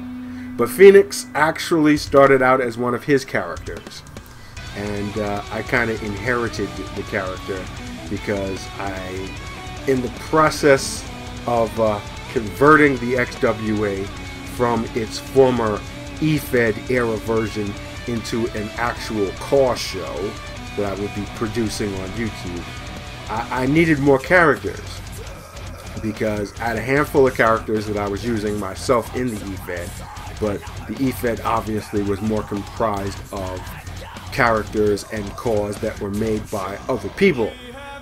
So obviously when I had to shut that down due to financial reasons, you know, I had to come up with my own characters.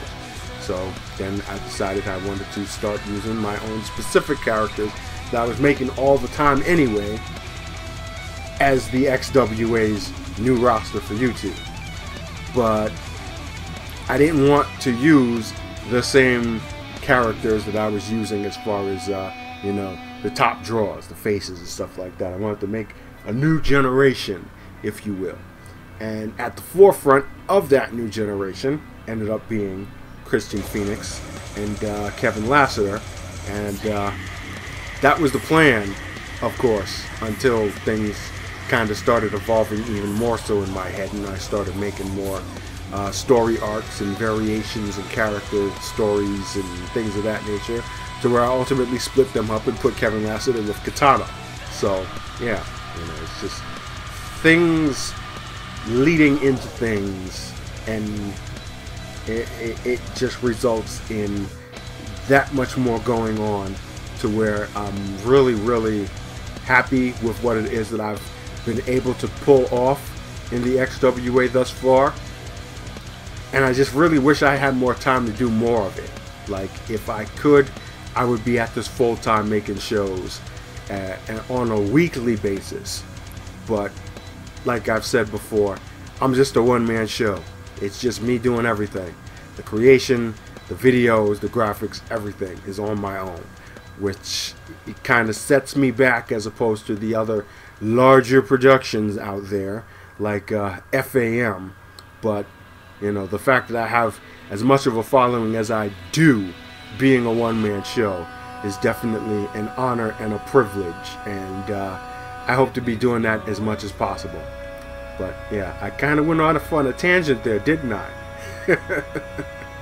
Yes, I did. That's been happening a lot in this video, hasn't it? Well, I got a lot to say. What can I tell you? Anyway, pretty much same idea, just the coat looks different. You got the mini flames going on there, and combination with the that's actually in the front, the tattoo logo. You just obviously can't see the full brunt of it because it's cut off, but yeah, you know, just putting elements together in different places to create the desired effect there. And yeah, comes out looking good. So now let's look at attire number 2. So once again, we see the example of what it was that I was talking about earlier, about having a darker variation and then a lighter variation of an attire. And like I said, it's something that I'm going to try to do as much as possible with all of my men's roster. Might not happen with everybody, but I'm going to try my best. Anyway, this here is the black attire version of Mr. Fenix. Most of the elements remain the same, except I replaced the Man of Fire logo on the front with this variation, second variation, Rise. Kind of fitting because, you know, Phoenix rises from the ashes and flames, so yeah. And then we put the Man on Fire logo on the back there, so you know that becomes a different element in execution. Still on the arm sleeve, however, and then the kick pads, pretty much the same thing going on there as before, except with the color swapping going on. If we scroll up here, however, to the armband, like I said before, that School of Hardcore banner is going to be a present element, and here it is on Mr. Fenix. So you see it on the arm wraps and kick pad of Jon Payne, you see it on the boots of XXL, and you see it on this armband here on Krystian Fenix. And I am probably going to put that banner somewhere on the secondary attire for Sierra K. If you recall, when I first showed her off, I said that I was going to be doing something a little bit more with that secondary attire because it looked a little too clean for me compared to the primary. I'm still working that out and figuring out how it is that I'm going to make that happen, but somewhere in there you will also see this banner on her gear as well, just to complete that whole uniform solidarity, students of the school type thing that I've got going for these guys here in 2K18, and will probably continue to have going forward. Have that, you know, representation of where it is that they came from, because I still have planned on making this whole school slash academy slash faction system become something a bit more prevalent within the XWA. I kind of alluded on this last year. I still don't know if I'm going to be able to do it this year because, once again, time constraints. Only one guy, I can only do one thing. But at some point I want to have some kind of like I guess Wrestle-Olympics type of thing where all of my different factions will go to war against each other for supremacy. That being the School of Hardcore, Katana, Lion's Pride, and Togo Dojo. All four of those four factions all going at each other. That'd be a pretty big undertaking, however. And yeah, there's still other storylines that I want to finish before I even think about that. But it's just something that's been on my mind, not necessarily on the back burner, but something that I want to actually do at some point in time within the XWA. We'll just have to see when it is that I can. That's all there is to that. Anyway, now to check out the ring walk shirt. And yeah, for attire number 2, Krystian Fenix is in full School of Hardcore swag. Not only does he have the walkout shirt, but he's also got a nifty little skull cap there with the School of Hardcore logo on it. Yes, I would rock that if it could actually be made. I could do the shirts, no problem, but as far as hats and headgear goes, I'm still working on that idea. Like I said, I got side projects, you know, things that I'm trying to do to expand my creative process and monetize it, because, you know, it would be nice to actually get paid to do what it is that you love. It just takes a little extra work and a lot more time, and yeah, you know, like I said, time constraints. I gotta use it how it is that I can. But anyway, enough of the tangents already, Obi. You see the overall look really, really smooth and really fitting of the character of Fenix. He's kind of got like this whole street rocker-ish thing going on here. And yeah, this would be the kind of stuff that he would wear out. Well, not the actual ring gear, but, you know, the shirt, the cap, you know, throw some jeans on, some sneakers, and yeah, he's good to go. Not the most fanciest type of dude. He's not one of those suit and tie types, which is one of his more endearing traits. He's like one of the boys type of dude, you know, as opposed to guys like Katana, who are more, you know, I don't know how you would describe them. They're just on their own type of thing. I'll get into more detail with them when it is that I start making them. Which, by the way, is going to probably be the next weekly upload update. Yeah, I got all that stuff ready. It's just a matter of getting in there and creating them. So, yeah, get ready for that. But anyway, as far as Mr. Fenix goes, I mean, there's not much to say. You've seen the same stuff on 4 other characters already. And, yeah. Looks good on all of them. Yeah, and I wish I had a way to show them all off together at once, rocking all this gear. But the only 4-person entrance that exists in the game is that of Sanity. So, unfortunately, yeah, I can't do that. But it would be nice. But yeah, anyway. That is Krystian Fenix, 2K17. Looking better than ever. I've probably said that with a lot of other characters already, but that's because it's true. Like, I just keep on outdoing myself each year, and this year is no exception.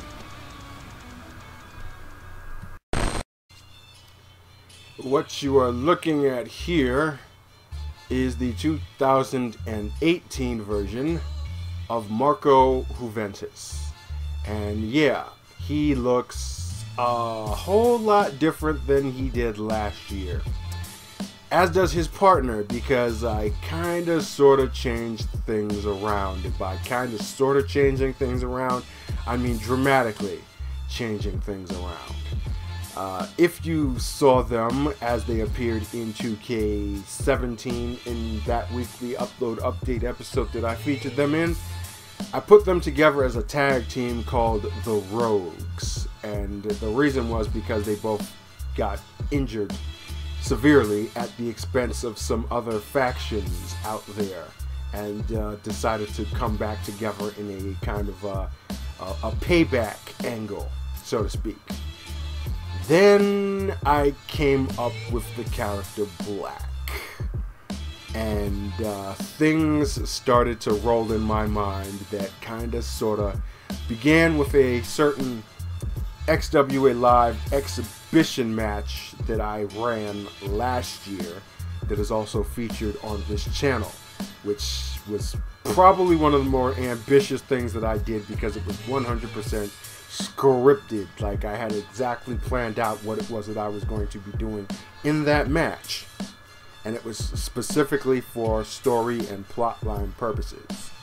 And it of course ended with Black dragging Marcus Juventus backstage to who knows where. So now he will re-emerge, and I can't really explain it to you guys because it would be giving away some major plot spoilers, but I have to do it anyway because otherwise I wouldn't be able to show these guys off to you. So instead of actually telling you what it is that has emerged as a result of this, I'm gonna just show it to you in the form of a very cool entrance. Here it goes.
So yeah, now Black has himself a splinter group, if you will, apart from the Riot Squad, to which he is a member alongside of Crossbones and their ringleader Riot. Black now is the ringleader of a group known simply as Dusk, which obviously is synonymous for darkness or black. Kind of fitting, isn't it? See, there's a means to my madness here. And yeah, this is the new incarnation of Marco Juventus, who has dived deep, deep, deep down into the dark, and is incidentally now working with the very man who almost paralyzed him by suplexing him off of the top rope onto the floor, onto a chair. Like, what is it that Black must have told him or convinced him that actually has him believing whatever it is that Black is selling? You're just gonna have to wait and find out for yourselves. But all in all, this guy really just impresses me.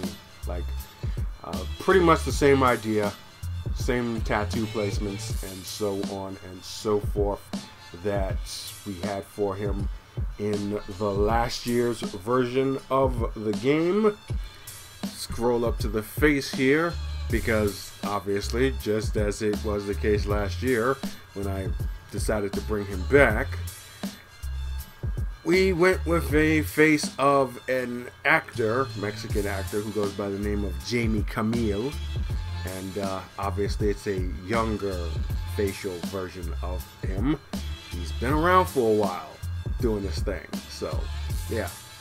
And just the overall presentation of the look of Juventus here, using that face, is just one of the examples of how just a little bit of characterization can take just anyone's face and transform it into an entirely different character, persona, whatsoever.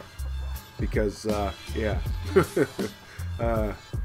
Jamie Camille is not known for being in any action roles, but yeah, this would certainly be that if he were to actually be playing the character of Marco Juventus, because this is a badass looking mofo right here. Pretty much the design for the attire here is the obviously Author of Pain pants with some black boots there. Had to find some different boots, because those Sanity boots, I still don't remember who wears those boots. Either it's Sawyer Fulton or Killian Dane, I'm not sure. I think those are Eric Young's boots, actually. No, yeah, they were Eric Young's boots that I had on Crossbones that I was using in combination. They're unfortunately glitched, where like the flag texture kind of stretches out in a very, very long and annoying way. Hopefully that gets patched soon. But yeah, I like these boots anyway, with the kind of strappy thing going on there. So we went with that instead. Then you have the shirt logo. It's also on the pants there, kind of embossed on the pocket. You have the Juventus name logo, which is a font called Neverwinter, found on defont.com, like everything else that I've ever made in life, with a Photoshop style along the pocket. And then that same style is on the shirt there, pretty much. These are the same design elements that I used for him and Neil Sawada's attires last year. Just obviously different looking attires here. And yeah, this is his battle dress, if you will, his battle uniform for being a member of Dusk. And obviously he's not alone. But yeah, now we'll take a closer look at his entrance attire. And might I say, this suite of Sanity jackets is just so damn sexy. Like, you don't even really need to do anything extra to them. That's how cool they are. And sure enough, I didn't really do anything extra to them. Basically, everything is sitting exactly as it is. No extra logos, not needed. The only difference is the fact that I made it black as opposed to that denim blue that it once was. And I gave him the bandana, the full wrap bandana to cover his face, just to really complete that whole street punk type of look that I was going for him and Neo as members of Dusk here. Kind of like a combination of Sanity with the authors of Pain, which would be a very dangerous combination, if I do say so myself. Well, now you see something that will be close to that if it actually happens in these guys here. Yeah. And as an added bonus, you can actually have him wear this jacket in the ring. Like, he could actually, if I wanted to make this his ring gear, I could do that. It's not something that's relegated just to entrance gear.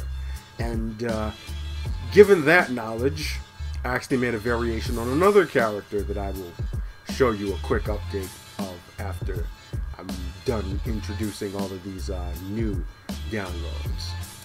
But yeah, he has his entrance gear, cool looking as it is. Let's take a look at his secondary attire now. So the secondary attire for both Juventus and Neo Sawada are kind of like a what if. They are actually not canon, and I will actually not be using them in my own game or in my own shows here in the XWA. This is just more of a variation of what would be or what they would look like had I continued to use them together as the Rogues in that tag team. So it's far more of a traditional wrestling gear, using the same elements, that kind of Mayan type of design going on there. That's also his primary back tattoo. And then the Juventus logo. Pretty much everything else is the same. Went with the same strappy boots. Normally I went with kick pads for him that used those same elements, the Mayan tattoo element on the back there, but these boots just look so damn good that I decided to stick with that and just keep it kind of cleaner looking. Maybe I might put the design on the knee pads there, maybe not really necessary, at least in my case. You can do so if you want to, because obviously if you download another person's creations, you also download their logos. So if you want to actually use that logo and put them on the kick pads, or put them on the knee pads, or make kick pads yourself, you're more than free to do so. Whatever it is that you want to do. It's your game. But yeah, like I said, not canon, but I wanted to have them have a secondary attire anyway. So I decided to just go with the traditional one. So if you wanted to actually make them as the Rogues together, then you have them, you have that option. So now let's take a look at attire number 2's entrance gear. So we kind of mixed things together for the entrance attire for number 2 here. Same idea, except we got the logo on the actual bandana itself. I decided to do that on this one as opposed to the primary attire because it would have been a little overkill, too much, it being on the shirt and the bandana. So just like a little extra element there for his entrance attire here. You know, if they were to have existed as the Rogues, they would still have that kind of renegade type of persona going on, considering the fact that their intentions were to go after everyone, as in Katana, World's Finest, and whoever else it was that decided they wanted to try to stop their reign, if you will. But now, of course, their destinies are a little different. So, yeah. But for the benefit of those of you who might want to have either of these guys in their traditional form, you have this second option for you. And rounding out the new collection for this week is Marco Juventus' partner, that being Ronin Neo Sawada. Scroll into the pants there, pretty much same idea. Like I said, similar elements. These are the same parts that I had created for them as the Rogues in last year's game, that I kind of just threw onto the pants as design elements for their new function, as you will, as members of Dusk. It's a really simplistic design for Mr. Sawada here, because he, for the most part, is wrestling without the shirt, unlike his counterparts. And the reason I did that, obviously, was to show off the physique. Pretty much the same idea as it was last year when I brought him back. The inspiration for Neo's current iteration is that of a Korean bodybuilder who goes by the name of Chol Soon. Obviously, I didn't use Chol Soon's face, but his look was kind of the reason why I decided I wanted to go with this kind of strongman type of deal. Now, the reason for the dreads actually is because there was at some point last year, I guess they must have been extensions or something like that, but Chol Soon actually did have kind of like braided dreadlocks at some point in time. And I don't know if that was current or if it was older pictures or if it was just extensions, like I said, but I liked that look, and it really made him look unique. And I thought to myself, that would make Neo look very unique, because that's something that you don't see every day, specifically with Asian dudes.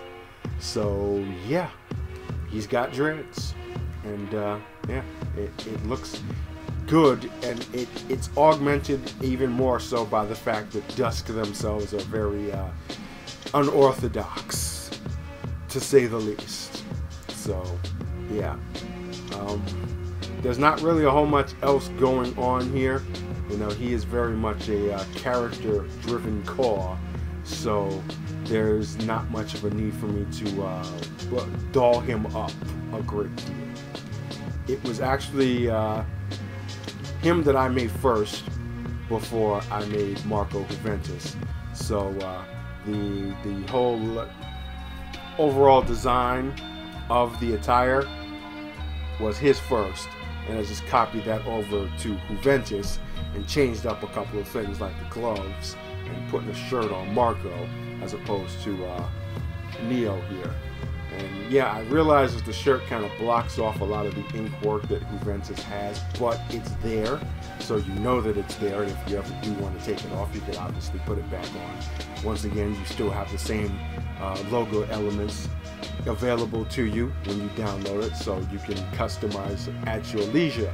You can give him a shirt if you want, but why would you want to do that? I mean, look at them abs. You could wash your clothes on those. This is what they call in the bodybuilding community miring, as in admiring. So yeah, no homo. Anyways, let's take a look at his entrance gear now. So yeah, Neo's entrance gear ends up looking like something out of Mad Max.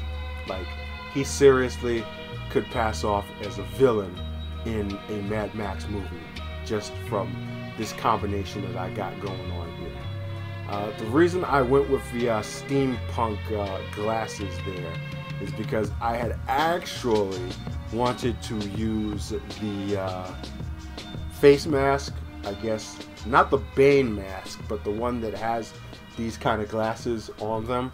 I don't know what you would call that mask, but you know what it is that I mean. You know the one. You've got the game. You know what it is that I'm talking about. Unfortunately, like most of the masks, you can't use them with any long hair.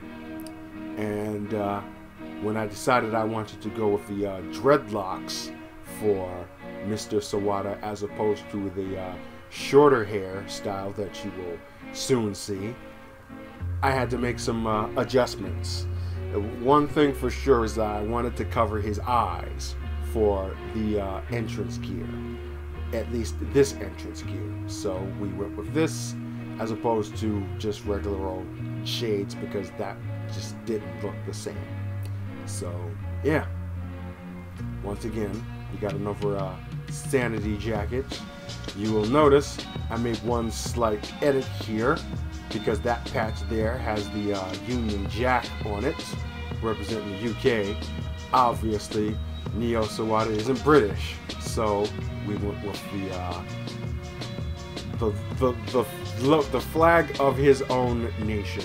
So we covered it up with the Japanese flag there, and it's just like a nice little touch. Unfortunately, that's about all it is that I could do on this jacket because there's not really any need to do anything else. But yeah, really awesome combination there. And yeah, I really do hope that they keep these sanity jackets for the foreseeable future. Like, there's a lot of times where they will keep elements that were used in other people's attires for many years. Obviously, CM Punk's kick pads come to mind, and I hope these stay because these are very cool. And you know, it's even better when you have characters that it makes sense to use on, as I do have many of them. So I'm just hoping, keeping my fingers crossed that they don't pull them like they pulled that freaking New Jay jacket off. I really don't understand why they did that, but maybe I'm just not seeing it. I don't know. I just don't know. But yeah, this here's a good look. Really good look. I haven't tested it out in game though, so I'm hoping it's not glitched like those boots are. Please don't be glitched.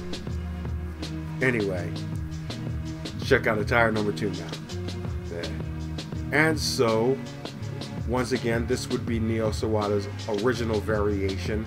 Had it been that I decided I wanted to continue to go with this whole rogues thing for him and Marco Juventus. Pretty much same idea, same logos, just different execution. Thanks in great deal to, once again, the combination of logo wrapping and logo embossing. So I could take those logos and make them even more prominent on the ring gear, as you can clearly see here. Also on the knee pads. I had to do that on the knee pads because they were a lot bigger than Marco's. It's kind of just laziness, the fact that I didn't put Marco's logo on his knee pads. But, like I said, it's not really a make or break. You can do it if you want to. But since this is not a canon appearance for him, it really doesn't make that much of a difference anyway. So that's the short hair version that I had planned for him, with the kind of chin goatee going on there. Maybe at some point after I'm done with it is that I'm doing, I will have them together still as the rogues, or maybe I'll break them off into their own individual personas and elaborate more on that with different designs entirely. But that's looking really far down the line. Anyway, let's take a look at his entrance gear. So yeah, once again, mixing things up. Pretty much same jacket, same flag, just without all the facial stuff going on there. Just kind of a uniform thing with Marco to kind of signify the fact that these guys were both rogues, renegades, guys that, you know, don't conform to the norm and have themselves a unique universal agenda together. So And plus the ring gear just looks freaking cool on them anyway, so, you know. If you want to just keep it simple and not go with the whole metaphoric purpose, the jackets look freaking cool. And that's all that you need to know right there. So, not much else to say otherwise. That is the 2K18 version of Neo Sawada. And, yeah. Big things planned for these guys, obviously. So, last but not least, I got one edit to show you guys. And that is, of course, to the King, Riot himself. So, after I started messing about with Marco Juventus and Neo Sawada and saw how awesome the Sanity jackets are, I decided to change a couple of things on Mr. Riot, specifically his entrance gear on the primary attire, to which he had no entrance gear on his primary attire in the first version that I uploaded. Now he does. You got this 1/2 sleeveless jacket thing. I think this is the one that Killian Dane actually wears, if I'm not mistaken. But yeah, you will also notice the same element here that you've seen on several other students of the school. So yeah, Riot actually does represent his own academy, even though he has not actually been there for quite some time. So they're paying homage to him, and he's kind of acknowledging that fact, even though he's walking his own path at the moment. You see the banner there, actually, on the back of the jacket. You could actually say that that is the original banner, if you will, that he carries with him. So, you know, not forgetting where he's been, but obviously still doing what it is that he's doing, or what it is that he feels he needs to do in combating against Tyson Blackheart. So yeah, just a really mini update there, kind of subtle variation, giving him this ring gear. You can see I also changed the color scheme to black to match everything else. Kind of messed around making it leather, but it didn't look as good as I thought it would, so we'll just keep it the same default fabric that it is. And yeah, that's oh wait. We also changed the boots as well, with these kind of buckled boots going on here. I think these are Undertaker's boots. He wore them at some point. I'm not sure who actually wore them originally, but that really doesn't matter that much anyway, does it? All that matters is that they look freaking cool on him, and that's the only criteria I'm looking for, basically. Anyway. So that's a variation on his entrance gear. Now I will show you his brand new secondary attire.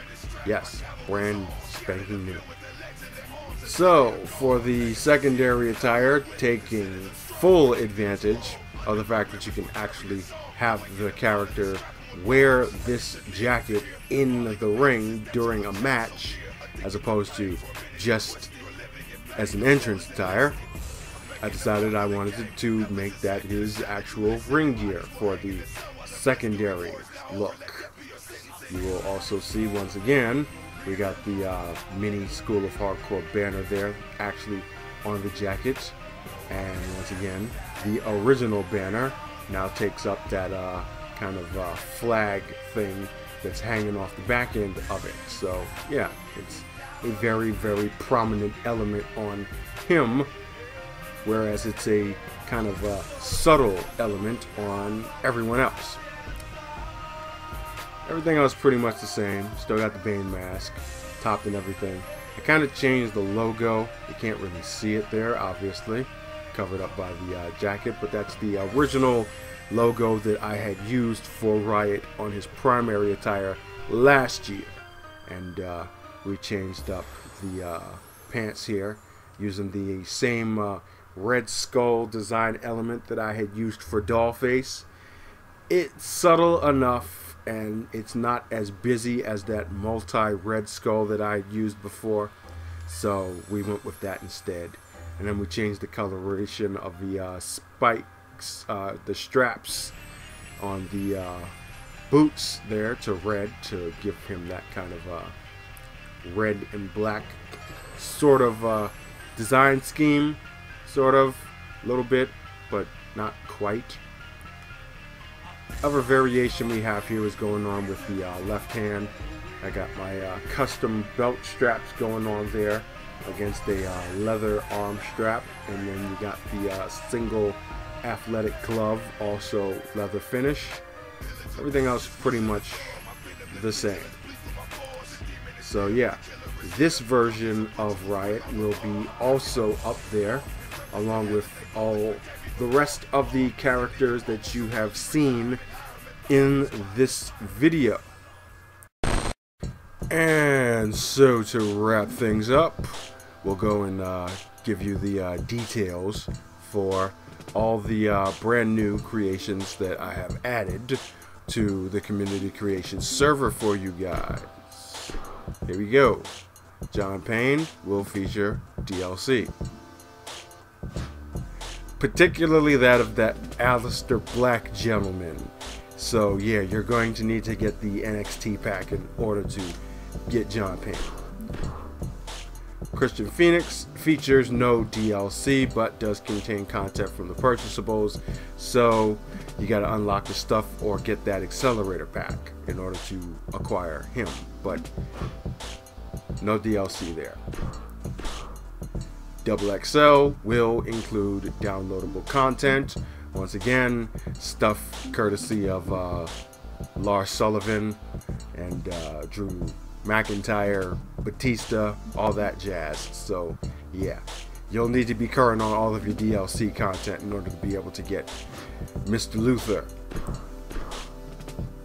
Tiffany Queensbury will require no DLC in order to acquire for your own game. Scrolling over to Jersey Red, she will feature DLC content. That would be from the pre-order packs, because I made her before the NXT pack came out, so you'll need either the Cena or Kurt Angle packs, preferably both, in order to ensure you're able to grab her. Suki Nobu also will feature pre-order pack DLC, so you'll need either the Cena or Kurt Angle DLC content in order to get her from the server. Isys Diamante will be DLC free, so anybody is going to be able to get her. Marco Juventus, also DLC free.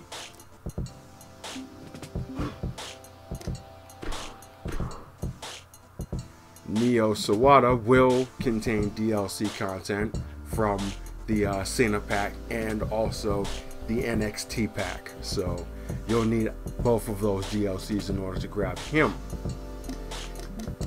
And then there is the new version of Riot, the updated version, as you can see indicated there, with the second attire that I just showed you.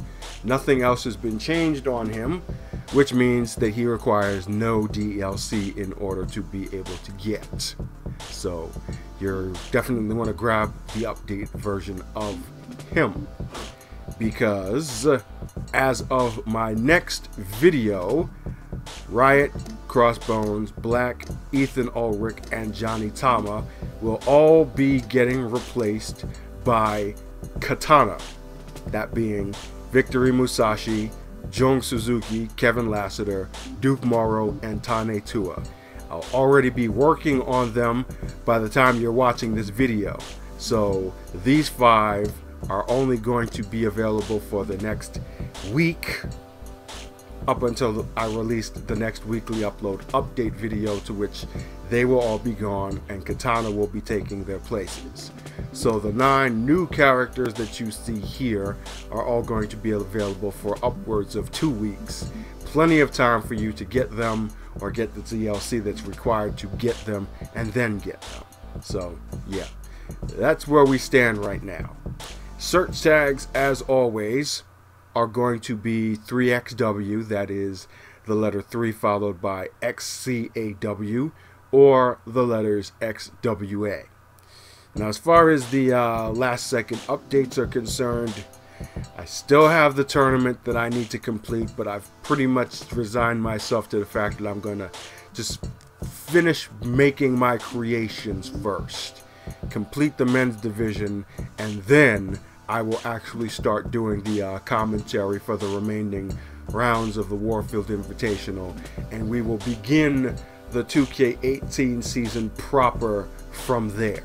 So future videos that you will be seeing on this channel for the next coming foreseeing weeks into the actual calendar year of 2018 will be more weekly upload update videos to show you my newest creations and let you know when they are available for you to be able to download in your own specific games. So that's where we stand as far as the content is concerned.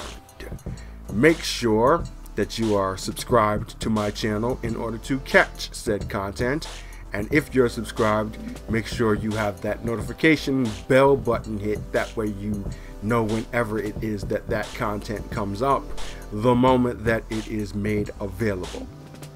And with that said, episode 5 of volume 2 of the weekly upload update comes to a close.